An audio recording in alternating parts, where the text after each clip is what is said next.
Фидакарлар, туган телнең киләчәген кайгыртып. Хәерле көн, хөрмәтле радио тыңлаучылар. Фидакарлар тапшыруын башлыйбыз. Гомерләрен татар теле һәм әдәбиятын укытуга, башка фәннәрне татар телендә укытуга багышлаган фидакар мөгаллимнәребез, укытучыларыбыз турында сөйлибез.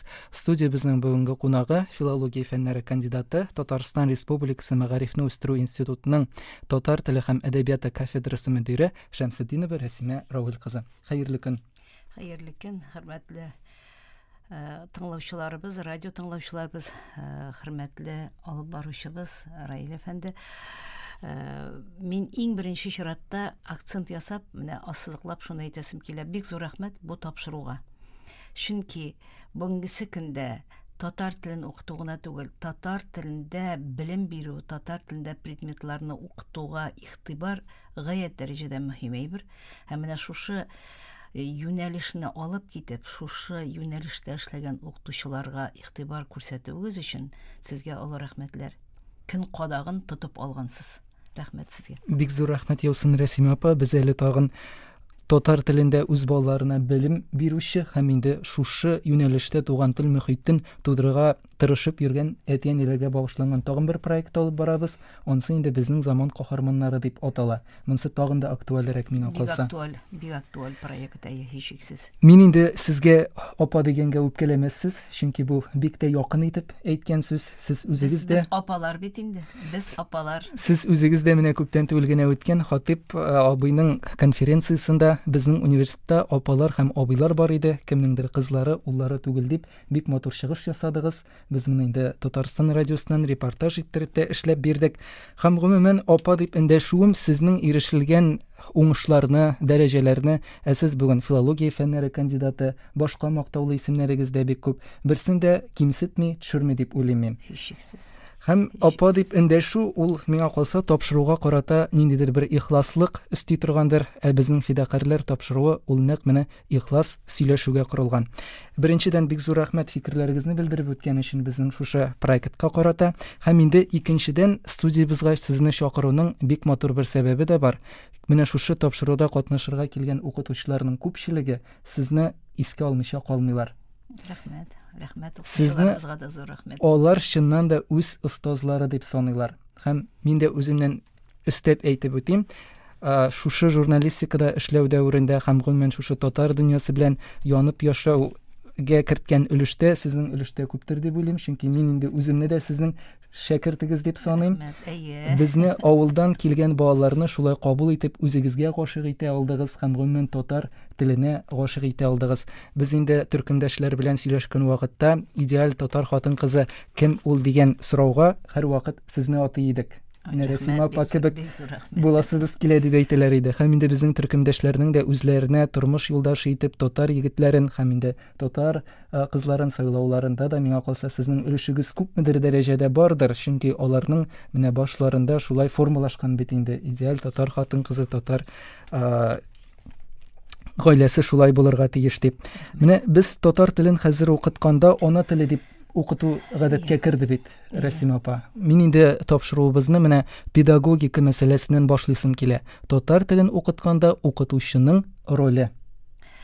Татар телен укытканда укытучының роле гаять зур. Беренчедән, менә сез әйткән ана теле. Алар бит инде нигездә укытучылар, алар әниләр. Алар үз балаларын туган телне өйрәтү, туган телләрен өйрәтү юнәлешендә гаиләләре белән үрнәк булырга тиешләр, башка гаиләләр өчен дә, чөнки ул укытучы. Укытучы гаиләсендә ничек үзен тота укытучы, үз балалары белән ничек, әти-әниләр гадәттә шуны кабатлыйлар. Әгәр дә синең үзеңнең балаларың татар телендә сөйләшми икән, һәм син инде әти-әниләргә балаларыгызны татарча сөйләштерегез дип аларны даими рәвештә теге тәнкыйтьләп, куып торасың икән, аннан бернинди файда да юк. Чөнки бер төрле сөйләп, икенче төрле эшләгән кешегә әти-әни ышанмый башлый. Эш белән сүз аерылмаска тиеш. Шуңа күрә бүгенге көндә татар теле укытучысы үзенең гаиләсе белән дә, үзенең эшләре белән дә, киңәшләре белән дә, гамәлләре белән дә, җәмгыятьтә тоткан урыны белән дә ул үрнәк укытучы булырга тиеш һәм нигездә ул шулай да. Татар теле укытучылары дәрәҗәсендә җилкәгә салып мәктәп тормышын алып баручы башка предмет укытучыларын мин бәребер әйтә алмыйм. Чөнки Татарстан Республикасында яшибез, бик күп чаралар нәкъ менә шушы милли мәсьәләгә карата, үзебезнең олы шәхесләребезгә карата үткәрелә һәм билгеле һәрберсенең башында татар теле укытучысы йөри. Һәм татар теле укытучысына иң беренче мөрәҗәгать итәләр әйме? Әйе, мөрәҗәгать итәләр. Алар класс җитәкчеләре, сыйныф җитәкчеләре, алар киңәшчеләр һәм балалар иң беренче чиратта менә ниндидер проблем булса татар теле укытучысына киләләр. Сөйләшергә алар белән мөмкин. Ягъни алар шун мәгънәсендә мәктәптә дә укытучы булып та, әни булып та хезмәт итәләр. Рәсим апа, укытучы элек-электән дәрәҗәле, мөхтәрәм һөнәр иясе булган дип беләбез. Әйе. Бүгенге заманда бу ничек? Шунлап та, бигрәк тә татар гаиләсе өчен хәлфә, укытучы кебек исемнәр ул изге исемнәр булганнар һәм анда ниндидер теге тискәре мөнәсәбәт кайчандыр тәрбияләнер дигән уй тумаганда. Ләкин безнең менә шул үзенчәлекле еллар булды, 90нчы еллар. Мәктәп кенә түгел, педагогик кенә түгел, илнең бөтен системасы үзгәргән бер чор булды. Һәм менә шул чорда кыйммәтләр бик нык үзгәрде. Һәм шул кыйммәтләр үзгәргән вакытта безнең нәкъ менә җәмгыятькә чынлап торып хезмәт иткән, җәмгыять өчен яшәгән профессияларга мөнәсәбәт үзгәрде. Шул ук укытучыларга, шул ук табибларга, шул ук тәрбиячеләргә, хәтта шул ук ашхана кешеләренә дә ниндидер бер тискәре мөнәсәбәт барлыкка килде. Җәмгыять әлеге профессия кешеләреннән мөмкин булмаган дәрәҗәдәге эш таләп итә башладылар. Ягъни үз өлкәсен генә түгел, бәлки җәмгыятьтәге бөтен гаепне менә шушы һөнәр ияләренең җилкәсенә салдылар. Авырулар бар икән, табиблар гаепле, алар надан дөрес тәрбияләмиләр. Балалар арасында проблем бар икән, демәк укытучы шәке, укытучы белем бирми, укытучы тәрбияләми.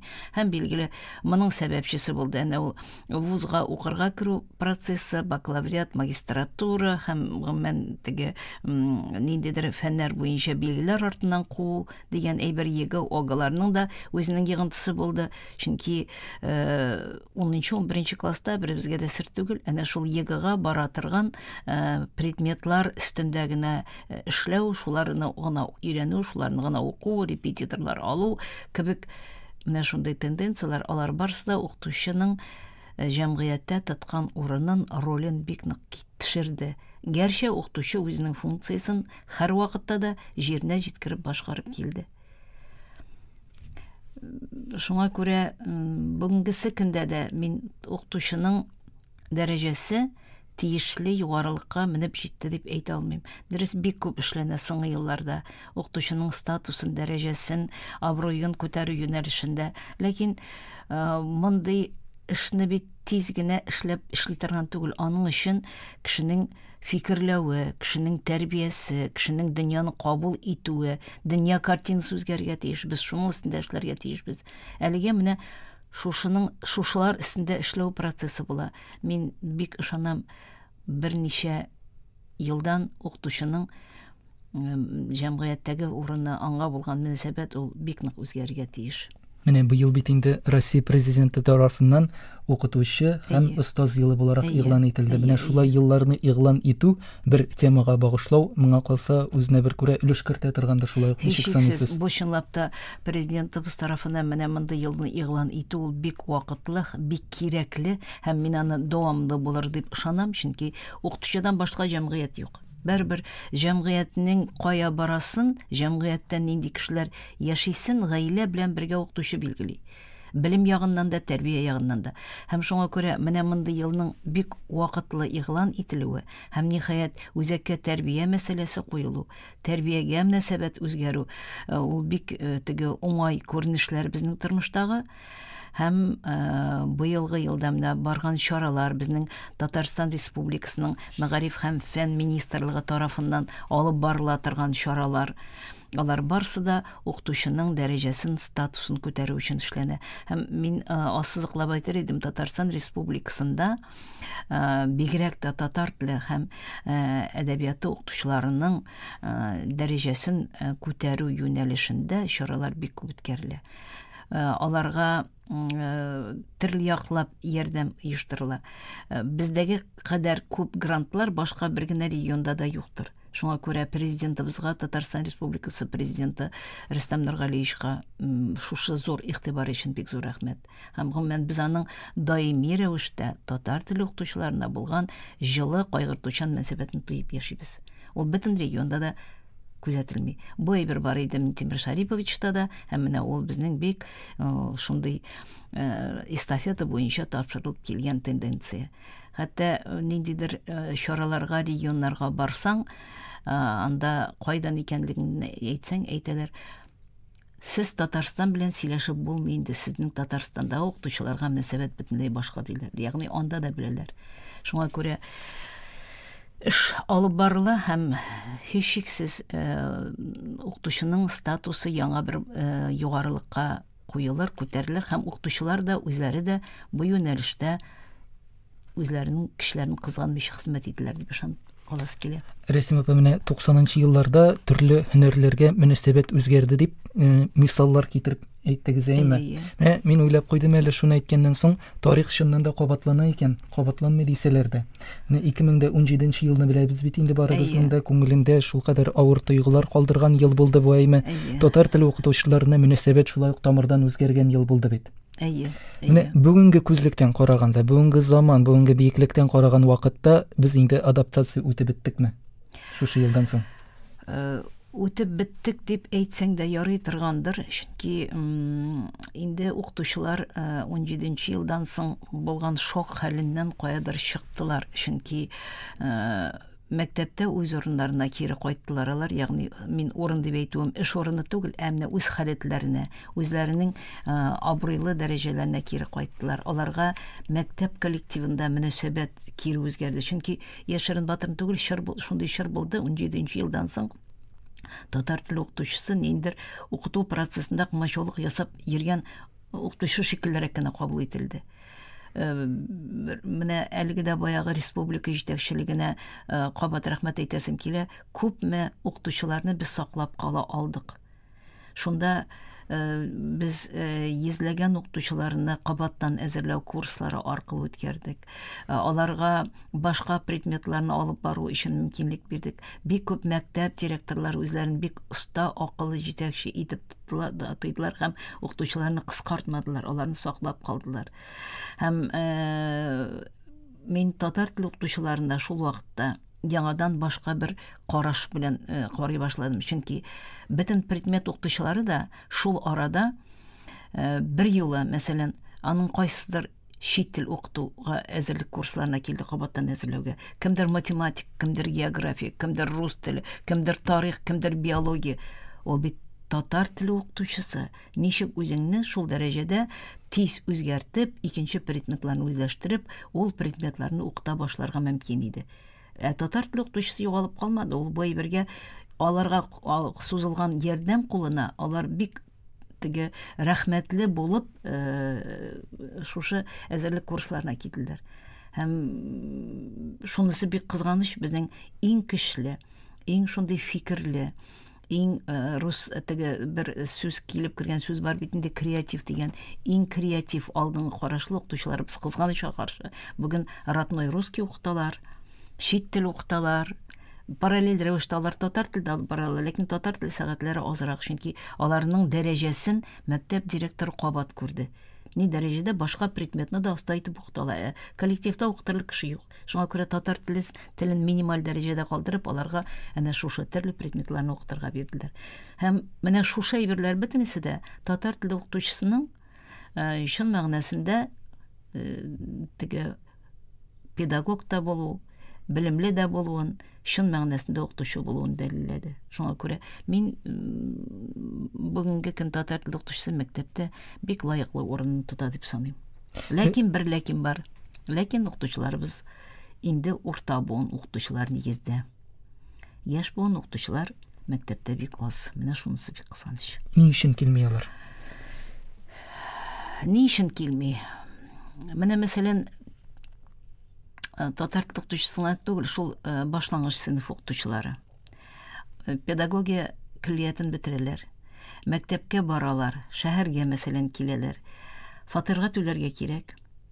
Эш хакы кичкенә.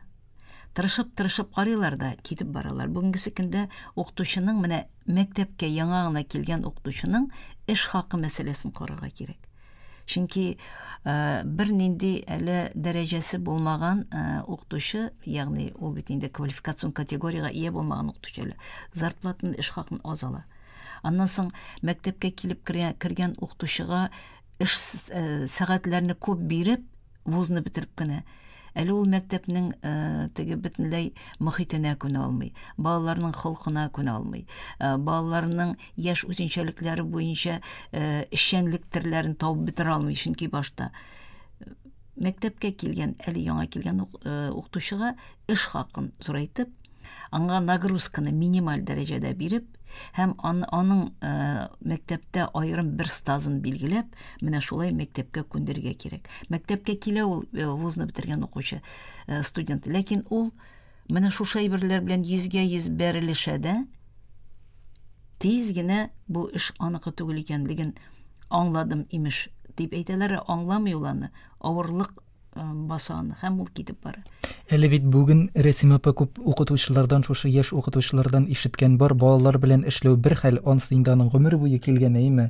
Инде бер тәҗрибә бар. Бүген ата-аналар белән эшләү бар бит әле. Ата-аналар белән эшләү бар. Әнә шул 17нче ел безнең ата-аналарның ниндидер мәктәп өстеннән җитәкчелек итүгә китерде. Без бит инде хезмәт күрсәтә башладык, укытмыйдык. Без әле әти, әни әле дә укытучының белем бирүенә күнә алмый. Ул аны хезмәт күрсәтә дип саный.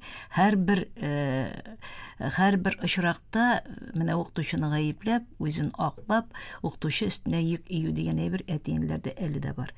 Инде шиксез бер теге ниндидер бер шиксез тәнкыйть дигән әйбер икенче кешегә карата. Ул дөрес күренеш түгел, үзеңнән башларга кирәк бит.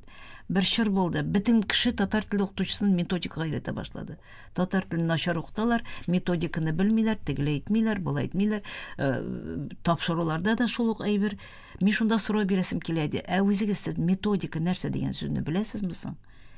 Менә ниндидер сыйфатлы ук пешмәгән ипи бар. Никсез шушында чыгарып ипи пешерү технологиясын белмисез дип ул әйберне тикшермисез. Татар теле укытучылары методика белмәгән, ниндидер надан укытучылар шикелле чыкты. Һәр тапшыру шушы әйбергә багышланган бер чор булды телевидениедә.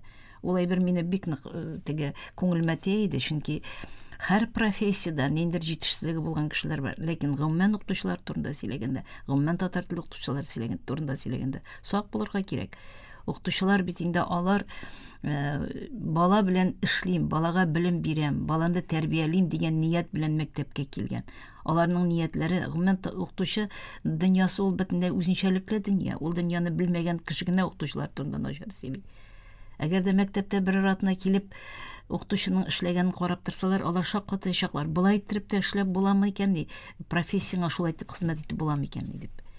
Ул чынлап та мин укытучыларны алар гадәти булмаган замана таләпләренә җавап бирә торган һәм үзләре турында минималь уйлый торган бер профессия вәкилләр дип саныйм. Рәсим апа, сез бит инде совет елларында да мәктәпләрдә укыткан кешеме? Хезмәт юлыгызны мәктәптә башлап җибәргән галиме. Менә ул вакытта мәктәпкә ияләштерү ничек иде укытучыны?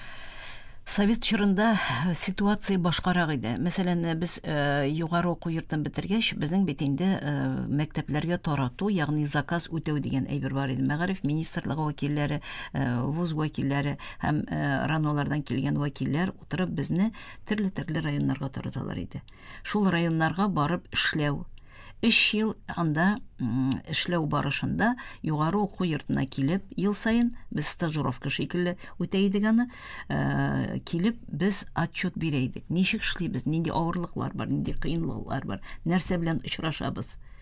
Шул турыда үзебезнең укытучылар белән, остазларыбыз белән сөйләшә идек, киңәшләр ала идек. Ягъни без мәктәпкә киткәч, әле университетның кешеләре икәнлегебезне тыйып яшидек. Аннан соң бит әле анда материаль ярдәм бар иде ул чорда. Мәсәлән, мәктәпкә теләсә кайсы профессиягә киткәндә булгандыр инде, мин башкаларын белмим. Подъемный дигән төшенчә бар иде. Өстәмә фәлән стипендия акча биреп җибәрәләр иде. Авылга кайткан укытучыларга бүген дә бар инде ул. Әйе.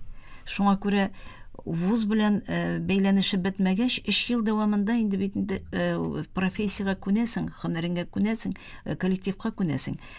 Шул 3 ел дәвамында синең әле вузда калган, югары уку йортында калган остазларың бар, синең укытучыларың бар, син килә аласың, сөйләшә аласың. Шуңа күрә менә бу бик мөһим әйбер иде ул вакытта. Рәсим апа, бүген бит инде менә Орча педагогия күллиятендә һәм инде безнең Казанның кайбер мәктәпләрендә, Казан федераль университетында да, Минзәләдә дә бар дип беләм мин. Педагогик күллият бар бит әле андаймы? Бар, күллият бар. Анда педагогик класслар дигән төшенчә бар. Мәктәп балаларын яшьтән мәктәпкә менә шулай ияләндерәләр, укытучы һөнәренә ничектер кертәләр. Менә моның нәтиҗәлелеге, эффекты бармы? Менә беләсезме, минемчә бу бик кирәкле адым булды Мәгариф һәм фән министрлыгының бу юнәлештә эш башлауына мин бик куандым. Чөнки очраклы рәвештә укырга кергән кешеләр күп булды. Безнең ниндидер бер чор булды бит. Югары белем алу, диплом алу ул үз максатка әйләнде. Эшлисеңме син, эшләмисеңме, кирәкме сиңа ул профессия, кирәк түгелме? Менә укырга керү өчен генә укырга керү. Аннан соң нәрсә була? Ул аннан соң складка китеп эшләргә мөмкин, сәүдә үзәгендә эшләргә мөмкин, ул ниндидер кафеда эшләргә мөмкин. Ләкин бит хөкүмәтнең күп акчасы түгелеп син укып чыктың, бигрәк тә түләүле булганда инде ул бөтенләй сүз алып барылмый. Укытучы буларга килгәндә дә уйлап килмиләр. Ни өчен мин укытучы буларак барам? Чынлап та үзем сайраган язмышка туры килә торган буламмы мин? Ул чынлап та Туфан абыян, Туфан Миңнуҗаны юккана язмаган бит инде, үзебез сайлаган язмыш. Аны сайлап аласың. Ул аерым үзенчәлекле профессия, һөнәр иясе. Кешеләр белән, кешелек өчен, гуманизм өчен эшли торган профессиялар, алар аерым бер үзенчәлек. Бик сабырлык сорый торган, түземлек сорый торган, кешелеклек сорый торган һөнәр бит инде ул. Менә шуңа күрә мондый сыйныфларны ачуы безнең Мәгариф һәм фән министрлыгының шундый карар кабул итү бик дөрес әйбер булды. Бу сыйныфта инде үзен профессиягә әзерли башлау була. Ниндирәк чаралар булыр әлегә әйтү кыен, ләкин мин аның нәтиҗәсе бик зур булыр дип ышанам. Менә без быелгы елдан Мәгарифне үстерү институтында турыдан-туры шушы сыйныфлар белән, шушында укыткан укытучылар белән шөгыльләнә башлаячакбыз. Менә инде теләп калыйк, яхшы булсын барсы да. Мин шулай дип саныйм, ул күптән кирәк иде.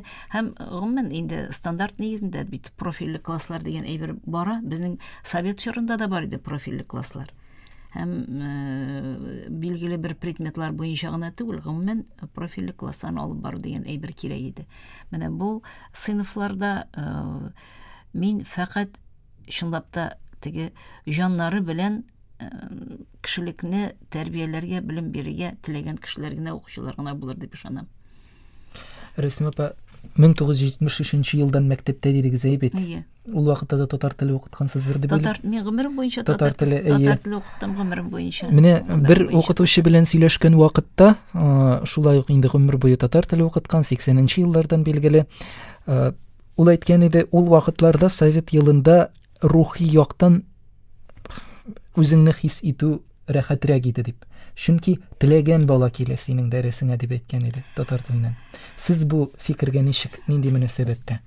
Ул чорда да төрлесе булды инде. Ул чорда да төрлесе булды, рухи яктан әзер генә түгел. Авыл мәктәбендә татар теле укымау дигән сүз тормый иде. татар теле әдәбияты укыйммы, укымыйммы? Ул төп предметларның берсе, һәм татар теле буенча мәҗбүри рәвештә һәр елны имтиханнар бирелә, контроль эшләр үткәрелә, барысы да башка предметлар белән тигез иде. Ләкин рус мәктәпләрендә, шәһәр шартларында бит ул безнең фақат татар балаларына гына укытыла иде, һәм анда да күпчелек очракта 8-дә дәрес башлана икән, бу дәрес куела иде сәгать 7-дә. Сәгать 2-дә смена бетә икән, бу балалар алып калыналар иде, башка укучылар кайтып киткәндә иләренә шушы 2-дән соңгы вакытка. Шуңа күрә балаларның төрле мөнәсәбәт булгандыр инде, канагатьсезлектә булгандыр. Ләкин әти-әниләр тарафыннан телне ник укырга кирәк дигән шушындый сүз юк иде. Бик кызык картина килеп чыга бит. Менә инглиз теле укыту өчен әти-әниләр репетиторда алалар, кыйммәтле дәреслекләрдә алалар. Инде эш сүз кайтып инглизчә әйтсә, баласы ул кыш тоткан кебек балалар инде. Ул менә улым минем, я кызым инглизчә сөйләшә дип. Шунда бер генә кеше дә уйламый, тукта әле бу инглиз телен өйрәнеп. Бөтен кеше дә бит чит илгә китеп бара алмый, бөтен кеше дә Европада яши алмый, һәм яшәмәячәк тә, һәм аңа мөмкинлек тә булмаячак, һәм ул рухи яктан аңа әзер дә түгел. Ә бит төп телең, ул синең туган телең, ул синең тарихың, ул синең әби-бабаларың, ул синең әти-әниләрең. Ул бит инде мирас буларак буыннан буынга тапшырылып килгән. Ни өчен ул синең буыныңда эзләргә тиеш? Ни өчен син шушы буында мирастан баш тартырга тиеш? Мирастан бер кеше дә бер вакытта баш тартмый. Ни өчендер әби-бабадан, әти-әнидән килгән нигездән мирастан баш тартучылар юк. Менә телдән баш тарту дигән әйбер, ул менә бетмәй аңлашылмый. Әнә шул 90-нчы елларда рухи кыйммәтләрнең юкка чыгуның нәтиҗәседер дип саныйм мин аны. Рухияткә, рухилыкка, югары рухилыкка менеп җитә алмыйбыз әле дә. Әгәр дә без шуңа менеп җитсәк, минемчә, туган тел ник кирәк дигән сорау ул туырга тиеш түгел. Узак еллар мәктәптә эшләгәннән соң, сез университетка кире кайтасыз, әйме? Менә бу юлны сез үзегез сайладыгызмы, яки инде менә сезне мөгаллимә итеп, һәм гомумән галимә итеп, шушы юлда сезгә ярдәм иткән шәхесләрне да искә алыйк әле, Рәсим апа? Шәхесләр, андый шәхесләр минем тормышымда бик күп булды, һәм рәхмәт әйтерлек, һәм рәхмәт белән искә төшерлек. Иң беренче шәхес ул минем үземнең апам булгандыр инде. Гомер буенча Казан дәүләт университетында гарәп теле укыткан укытучы, Ленинград университетын бетереп кайткан, Каһирә университетында 2 ел укыган укытучы Лена Кәримуллина Таҗиева. Апага карап, билгеле, мин инде һичшиксез университет минем өчен ул бик зур хыял иде. Ләкин университетка килүемнең сәбәпчесе апам булмады. Мин Фәннәр академиясендә Галимҗан Ибраһимов исемендәге Тел һәм әдәбият институтында да педучилищ белән параллель рәвештә эшләдем. Һәм менә шунда эшләгән вакытта Фуат Ашрафович Ганиев минем фәнни җитәкчем, ул диссертацияның җитәкчесе. Фуат Ашрафович миңа әйтә, югары партия мәктәбендә татар теле укытырга кирәк, Рәсимә, ди, бар әле, ди. Менә бу ничәнче еллар? Бу каядыр 80-нчы еллар, азагы 90-нчы еллар башы. Мин шунда укытырга киттем. Һәм шунда укыткан вакытта без Наилә Шарипова дигән тагын бер хезмәткәр бар иде. Безнең институтта, ул хәзер авыл хуҗалыгы институтында укыта. Шуның белән без инде рус телле партия хезмәткәрләрен татар теленә өйрәтә башладык. Һәм Ринат Харис, дәүләт советы депутаты Ринат Харис дәрескә килде безгә. Һәм шуннан соң чыккач әйтә, сез ди, менә бу алып барган дәресләрегезне ди яза аласызмы, язып китап итеп чыгара аласызмы ди. Без әйтәбез, чыгара алабыз. Бу әле ул вакытта әле рус аудиториясендә татар теле укыту дигән тенденция юк бит. Һәм менә шунда без икәүләп утырып татарский за 20 уроков дигән җыентык чыгардык. Дөресен әйткәндә, әле хәзер дә, мәсәлән, Америкадагы минем укучыларым әйтәләр, без шуның буенча өйрәтәбез үзебезнең укучыларны диләр.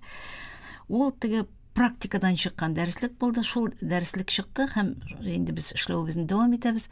Көннәрдән бер көнне Флёр Садриевна Сафиуллина, безнең бик танылган галимәбез, бик зур ихтирамга лаек һәм бик сирәк искә алына торган ничәптер соңгы вакытта исеме Флёр Садриевна очрады. миңа шуннан сорау бирә. Инде ул теге студенты буларак Рәсимә, сез бу китапны ничек яздыгыз ди. Митен Флёр Садрин без аны укыттык да, Ренат Харис менә шулай язырга тәкъдим итте, язып чыгардык. Шуннан ярар, ул очрашу үтте. Бер айдан соң яңадан ул мине эзләп Иялиягә керде. Мин ди кафедра ачам ди, татар телен, рус аудиториясын татар теленә өйрәтә торган. Килерсең бит кафедрага ди. Митен Флёр Садрин белмим инде, мин бит әле монда Иялидан алай гына китә алмыйм. Монда планнарны үтәп торасы бар. Аннан соң ул вакытта МЖК дигән төшенчә бар бит инде. МЖКга фатир төзү өчен мин шунда баскан кеше, менә төзелешкә чыгарга тиешле кеше. Шуннан кирип сөйләштек, киңәштек тә. Фазыл абый Фасиев бар иде. Шул бик зур галим, шулай искиткеч зур галим, энциклопедист галим. Татарның андый галимнәре искиткеч. Һәм менә шул Фазыл абый әйтә, ике дә уйламыйсың, университетка күчәсең, син университет укытучысы булырга тиеш. Менә шулай итеп мин университетка килдем. Ләкин аңа карап, минем шул консерваториядә укытуымда калды. Шул югары партия мәктәбендә укытуымда калды. Мәктәптә укытуымда калды. 39-нчы мәктәптә укыттым мин. Менә шулай итеп университетка килеп кирдем. Һәм университетка килгән карап мин мәктәпне ташламадым. Менә иң мөһиме шушы име. Университет минем өчен иң мөһиме шул. Мәктәптән башка ничектер укыту системасы миңа бөтен түгел шикелле иде, югары уку йорты системасы гына. Сез мәктәпкә файдалы әйберләрне университеттан алып килә идегезме, яки университетка мәктәптән файдалы әйберләр ала идегезме? Икесе дә булгандыр дип уйлыйм.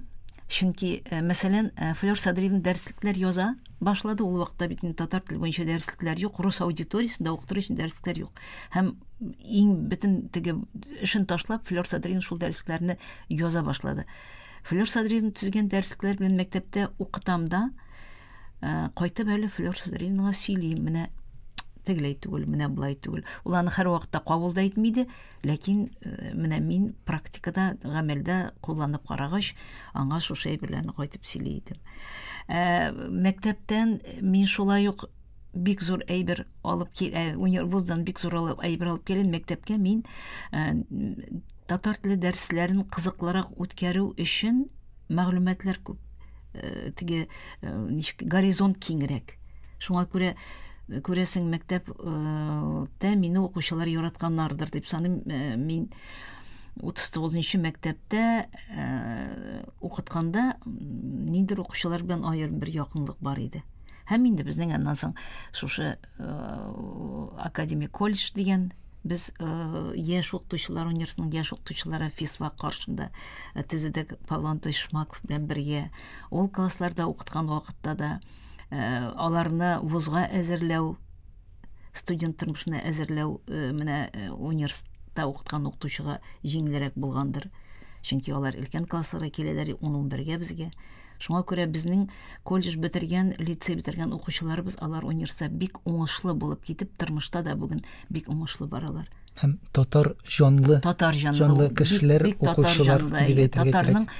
Без ул чорда күп булмаса да татарның зыялыларын тәрбияли алдык дип уйлыйм. Чөнки университетның профессорысы килеп тәрбияләде аны. Профессорлар килеп лекциялар укыдылар аларга.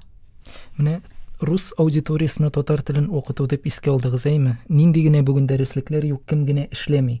Менә нәтиҗәле дәреслекләр һәм нәтиҗәле авторлар бармы сезнеңчә? Кемнәр алар? Минемчә, беләсезме, һәр буын дәреслек, һәр автор төзегән дәреслек ул нәтиҗәле, чөнки чоры өчен шул дәреслек кирәк булган.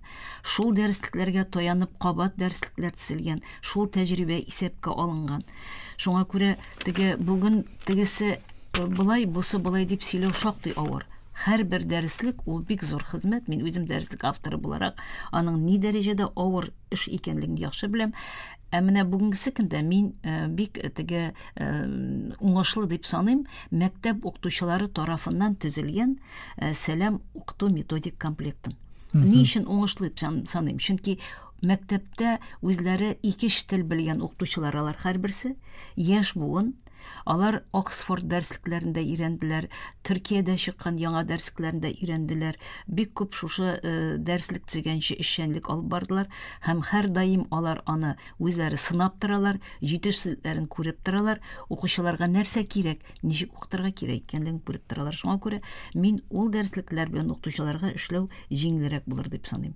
Гомумән дәреслекләр бездә барсы да укыту методик комплектлары, методик дидактика күзлегеннән чыгып караганда әйбәт төзелгән һәм авторлары безнең инде фидакар рәвештә халыкка, телгә хезмәт итүчеләр дип саныйм мин аларның һәрберсен. Рәсим апа, инде күп еллар менә узды бит инде татар телен укыта башлаганга име. Инде без тагын ничә стадияны үттек бу юлда име. Бер карасаң балаларыбыз шул кадәр идеаль дәрәҗәдә татар телен белергә тиеш иде кебек. Ләкин шулай да белмим, мөхит җитеп бетмиме. Менә сәбәпләре нидә соң? Менә урамда ни өчен татарча сөйләшүчеләр әзәя? Мин иң беренче чиратта ничек дип әйтим, гаиләдә һәр әти-әнинең үз аңы, милли үз аңы тиешле югарылыкта булып, гаиләдә сөйләшү татар теленә күчсә, мәктәптә биргән белем истәлсә, балалар татар телендә сөйләшерләр дип саныйм. Дәвати белән татарча сөйләшү, ул гаиләнең ниндер бер изге эше итеп, шушы дәватигә хөрмәт күрсәтү кебек итеп кабул ителсә, әти-әнине хөрмәт итү кебек кабул ителсә, чөнки туган тел аркылы хөрмәт ителә. Һәм ул әти-әнинең дә, әби-бабаның да бит инде җаны, рухи дөньясы. Менә шуңа акцент ясалса, минем белән син рус телендә сөйләшеп, улым, кызым, хөрмәт сезлегеңне күрсәтәсең дигән әйбер булса, беренчедән, икенчедән һичшиксез җәмгыятьтә шушындый ихтыяҗ булса, ләкин аны без куя алмыйбыз, чөнки безнең инде мәгълүм сәбәпләребез бар. Билгеле, җәмгыять тулысынча татар теленә күчәргә тиеш дигәнне куя алмыйбыз. Ләкин мин безнең республикада бу мәсьәләдә бер җитәкчеләрнең бик аңлап эш итүләрен күреп күзәтеп торам. Һәм әлегә кадәр телнең бер билгеле бер югарылыкта баруы әнә шушы дөрес сәясәт аркасындадыр дип уйлыйм. Һәм без аңа кире бер туган телгә кайтырбыз дим. Татар телендә төрле мөнәсәбәтләр булды. Мин мәсәлән 71 елда Казанга килгән вакытта Казан татарларының сөйләшә белгән дип саналган Казан татарларының сөйләшүе туганнар арасында безнең Казанда яшәгәннәр бар иде. Без бүген обязательно встречаться итәбез Ладно кинотеатр янында. Менә бу нормаль татар телендә сөйләшү рәвеше иде. Ләкин бит күтәрелдек, чыктык, тел барлыкка килде. Һәм безнең җитәкчеләребез бар, татар телендә сөйләшә алган яхшы шәһәр шартларында үскән җитәкчеләребез бар. Шәһәр шартларында үсеп татар теленә хезмәт иткән татар тел укытучыларыбыз бар. Мин өметемне һич тә югалтмыйм. Киләчәк татар теленең киләчәге бар һәм булыр дип саныйм. Киләчәкне әлбәттә оныкларда күрәбез, оныкчыкларда күрәбез, әйме. Шиксез. Туруннар дип әйтәбез, инде без аларны хәзер татарча оныкчык сүзе юк дип әйтсәк тә, сез үзегез дә дәвани дип беләм инде, менә оныкларыгыз белән татар телендә сөйләшәсезме? Татар телендә сөйләшәм. Татарча аңлыйлар, ләкин татарча җавап бирү бик сирәк була. Менә әле ялга бардык. Ялга барганда топ уйныйбыз. Һәм топ уйнаганда без инде топның теге дөрес куелышын татар сүзе, татар фразасы әйткәндә генә дөрес дибез. Шул хәтле кызыксынып, шушы уен, ягъни уен аркылы кирәк. Уенны уйныйлар. Шуннан соң телефонны яндырып, шул челтәргә кереп китәләр дә, шунда ук рус теле булып чыгалар. Мөмкин булган дәрәҗәдә интернет челтәрендә балаларга кызыклы булган тапшырулар, мәгълүматлар, TikTok тибендәге шушындый чаралар булмаса, балаларны шунда ук татар теленә күчерү мөмкин түгел. Әгәр дә ул минем белән уйнаганнан соң TikTokка кереп тагын мәгълүматны татар телендә алса, ул билгеле, алар бит әлләрсә карамыйлар. Мәсәлән, алар TikToктан тапты, каяндыр каналдан тапты да, бакчада чәчәк ничек үстәргә кирәклеге турындагы мәгълүматны миңа алып киләр русча тыңлап. Әгәр дә ул аны татарча тыңлап алып килсә миңа, без аның белән икебез бер телдә чәчәкләр турында сөйләшер идек. Менә шушындый өлкәндә карарга кирәк. Чөнки без хәзер цифровизация дибез инде, аннан башка яши алмыйбыз. Ул чынбарлык һәм менә шул чынбарлыкны татар теленә күчерсәк икән. Шуңа көчебез җитсә икән. Resim апа, менә чынлап та сез инде дөрес әйтәсез, бүгенге көндә татарча аңлыйлар, ләкин җавап бирә алмыйлар, әйме? Җавап бирә алалар. Алар русчадан күчеп татарчага җавап бирергә иренәләр. Ирену дип уйлыйсызмы? Ирену дип уйлыйм, чөнки мин туктатып татарча улым әйт әле дигәндә туктап, уйлап, күчеп җавап бирәләр. Алар бит тестымта, менә ул чыкты гына интернет челтәреннән, синең белән сөйләшеп булды, ул тагын шунда кирип китте. Ул тагын шул рус мөхитенә күчте. Әгәр дә анда да татар мөхите булса, һәм интернет челтәреннән аларга кызыклы мәгълүматларны татар телендә алып булса, ул башкача. Менә ни хикмәт, бик әйбәт инде безнең Шаян ТВ, бик әйбәт безнең мультфильмнар, ләкин мин бер әйберне күзәтәм, тәрҗемә мультфильмнарны балаларга каратып булмый. Нәрсәдер ул, аның берәр үзенчәлеге бар микән? Мин шуны уйлыйм, бик матур татар теле бит инде монда. Геройлар да бик матур. Ник алар шуны татар телендә кабул итә алмыйлар икән? Тәрҗемә мультфильмнарны кабул итә алмый күпчелек бала. Балалар бакчасында да әйтәләр. Нәрсәдер бар күрәсең, баш миенә тәэсир итә, ул психологик күзлектән чыгып карагандамы? Ниндер ни бар үзенчәлеге бар. Алар бит инде аның русчасын инде алдан күргән булалар, әйме? Менә бәлки шулда бардыр, бәлки шулда бардыр. Инде кызык ишетелгән, белгән мәгълүматны яңадан теге баш миен эшкә җигеп татарча аңларга тырышу кирәк түгел. Баш мие ялкаулыгы. Икеләтә хезмәт була бит инде монсы. Баш мие ялкаулыгы. Менә шулай татарча аңлаучыларның, ләкин сөйләшмәүчеләрнең күбәюе безнең чынлап та милләт буларак сакланып калуыбызга куркыныч тудырамы? Мин беләсезме, мин татарча аңлаучы. Алар бит инде бер карасаң татар телен кулланалар, аңлыйлар аны, әйме, ләкин алар аны сөйләшмәй. Беләсезме, мин нәрсә куандыра? Мәсәлән, мин үземнең ныкларым буенча аларда татар рухы бар. Алар татар рухы белән яшиләр. Алар милли бәйрәмнәребезне беләләр. Алар шәхесләребезне беләләр. Менә мәсәлән, җиңү көненә бәйле рәвештә телевизион тапшыру карап утырды, аныгым чыкты да миңа әйтә, безнең татарларның да бит Советлар Союзы герое бар, безнең авылда Батыршин яшәгән ди. Ул бит татар рухы дигән сүз. Яисә алар инде хәзер безнең дини йолаларны беләләр. Мәсәлән, әтиләр белән җомга намазына баралар. Мин шуңа күрә бу әйберләр әгәр дә бара икән, куркыныч юк дип саныйм. Мин үземнең аныкларымны ни өчендер руслашып бетерләр дигән куркуым юк. Рәсим апа, бүген татар теле укытучысының мәктәптә эшләүче, гади гомумән рус мәктәбе дип әйтик инде, шундый мәхәттә эшләүче укытучының иң зур казанышы сезнеңчә нәрсә булырга тиеш? Иң зур казанышы, әгәр дә ул балаларында, мәсәлән, татар баласы икән, татар баласының күңелендә мин татар кешесе дигән горурлык хисе уята алса, үз телен онытып, руслашкан, рус теленә күчкән балада менә шушы күңел кылларын тибрәтерлек, әби бабалары белән кызыксынырлык, татар теленең тарихы белән, аның кешеләре белән кызыксынырлык хисләр уятылса, менә иң зур казаныш шул дип уйлыйм. Чөнки шушылар булганда татар теле, татар милләтенең киләчәге бар дип саныйм мин.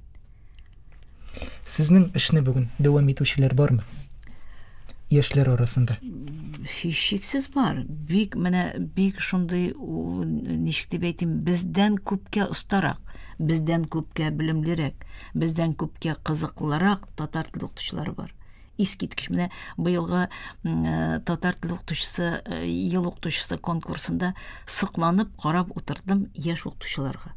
Мин уйлап утырдым, булар яшендә без әле мондый түгел идек. Без әле бу дәрәҗәгә ирешмәгән идек. Без әле былай фикерле һәм бу дәрәҗәдә оста түгел идек. Бар, һичшиксез бар. Менә быел безнең конкурста җиңеп чыгучы Алина Илдусовна, хәтереннән чыкты. Айгөл Илдусовна. Юк, Алина. Оныттым әтисенең исемен. Шаккаткыч дәрес бирде. Һәм аның мин рухи дөньясын күреп, аның Җәлил шигырьләрен укыган күреп, аның шигырьләр язганын күреп, аның балаларны үз артыннан ияртүен күреп, сыкланып утырдым. Без әле алар яшендә андый түгел идек, дип саныйм мин. Бик зур рәхмәт яусын аларга биргән бәягез өчен. Менә Татарстан Республикасы Мәгарифне үстерү институтына шушы сезнең сез җитәкләгән татар теле һәм әдәбияты кафедрасына укытучылар күбрәк нинди ярдәм сорап мөрәҗәгать итәләр? Сез инде миңа калса тәүлегенә 24 сәгать буе алар белән элемтәдә торасыз. Укытучыны бик күп әйберләр бар һичшиксез. Менә соңгы елларда бит инде мәгариф өлкәсендә бик күп яңалыклар керде. Артыннан барып җитеп тә булмый кайсы вакытта. Стандартлар кабул итү, яңартылган стандартлар кабул итү, укытудагы технологиялар, яңартылган технологиялар. Хәзер стандарт куйган таләпләр буенча дәрес этаплары, ул дәрес этапларында эшләнергә тиешле эшләр, аның нәтиҗәләре һәм башкалар бик күп. Шул вакытта традицион дәрескә күнгән укытучыга тиз арада менә күчеп үзенә тиешле юнәлешкә кирип китүе шактый авыр. Менә безнең квалификация күтәрү курсларында нигездә каралган мәсьәләләр шушы яңалыкларга карый. Укытучы шуларны белергә, үзләштерергә тырыша, аның артта калмаска тырыша. Без бит әле Татарстан Республикасының татар теле һәм әдәбияты укытучылары белән эшләмибез. Без Россия Федерациясендәге барлык татар теле һәм әдәбияты укытучылары белән эшлибез. Аларга, мәсәлән, педагог белеме бар, ләкин татар теле укыта алмый, аларны кабаттан әзерләү Россия Федерациясе өчен укытучылар кирәк. Мәктәпләр инде зур түгел, күп түгел, бер генә укытучы кирәк. Аны яңадан белем аларга җибәреп булмый. Яшы бар чөнки. Һәм ул кабаттан әзерләү курслары үтеп, үзенең җирлегендә файдалы кеше булып эшли ала.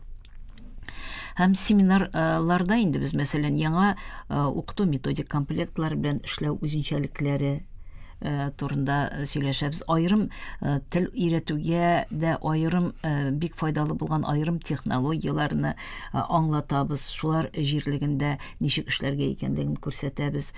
Аның гамәли юнәлешләрен укытучыларыбызны чакырып, мәсәлән, әйбәт үзләштергән шул технологияны үзләштергән укытучыларыбызны чакырып, аның гамәлдә чагылышын күрсәтәбез. Һәм укытучылар инде тиешле ярдәмне алып баралар дип мин исәплим, саныйм. Ел сайын без аларга методик кулланмалар тәкъдим итәбез. Киләсе елда укыту процессында кирәкле булган яңа мәгълүматларны биреп аларга җиткерергә тырышабыз.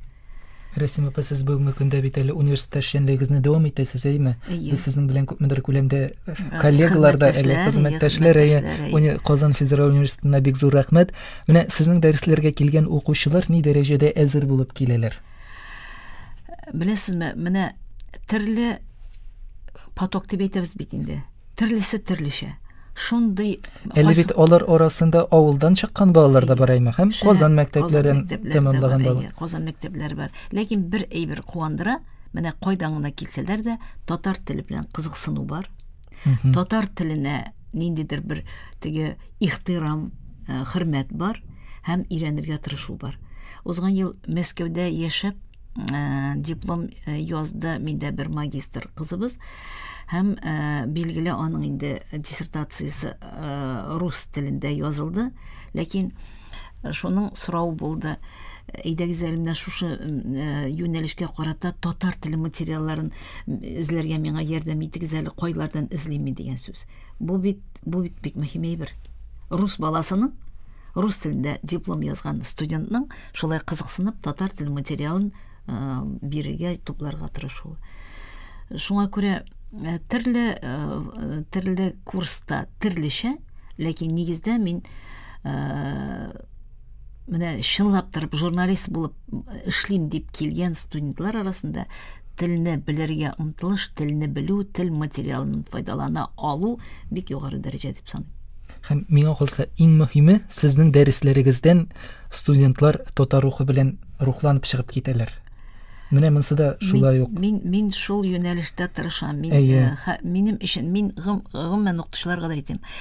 Сез фигыльнең үткән заманның фәлән кадәр дәрәҗәсен укучыдан белдертмәскә дә мөмкин. Ләкин алар шушы фигыльнең татар теле икәнлеген һәм аның телдә мөһим роль уйнаганын һәм гомумән татар теленең тарихы бик бай икәнлеген белеп чыгуы аеруча мөһим. Сез аның һәрбер очрагын тел белән, аның үткәне белән бәйләп бирсәгез икән дип. Әле сез сөйләгән Кайым Насырыйлар һәм Шәһабетдин Мәрҗәниләр минем әле хәзердә истә һәм күз алдында. Рәхмәт яусын сезгә моның өчен. Менә мин инде укытучыларга әйтәм, кем син татар кешесе дигән сорауны сез дә бирергә тиешсез укучыларга һәм әти-әниләрендә шул сорауны бирерлек дәрәҗәдә әзерләргә кирәк. Бергә параллель барырга тиеш бу эш. Рәсим апа, инде без сезгә уңышлар теләп калабыз. Иң мөһиме исәнлек, саулык, имин тормыш телибез. Рәхмәт, бик Һәм зур. безнең шушы тапшыруда катнашканыгыз өчен бик зур рәхмәт. Бик зур рәхмәт. Сезнең бу тапшыруыгыз гомерле булсын. Һәм мин аны менә Мәгарифне үстерү институты, Мәгариф һәм фән министрлыгы һәм менә сезнең бу тапшырулар без бөтенебез бергә дөрес юлдан барабыз һәм уңышка китерер дип исәплим. Бик зур рәхмәт Бик зур сезгә. рәхмәт тыңлаучыларга, бик зур рәхмәт игътибар өчен. Һәм сезгә уңышлар киләчәктә телим. Проектларыгыз менә шундый характердагы булып торсын. Амин. Фидакарлар, туган телнең киләчәген кайгыртып. Программа Татарстан Республикасы рәисе каршындагы татар телен һәм Татарстан Республикасында яшәүче халыклар вәкилләренең туган телләрен саклау, үстерү мәсьәләләре комиссиясе ярдәме белән әзерләнде.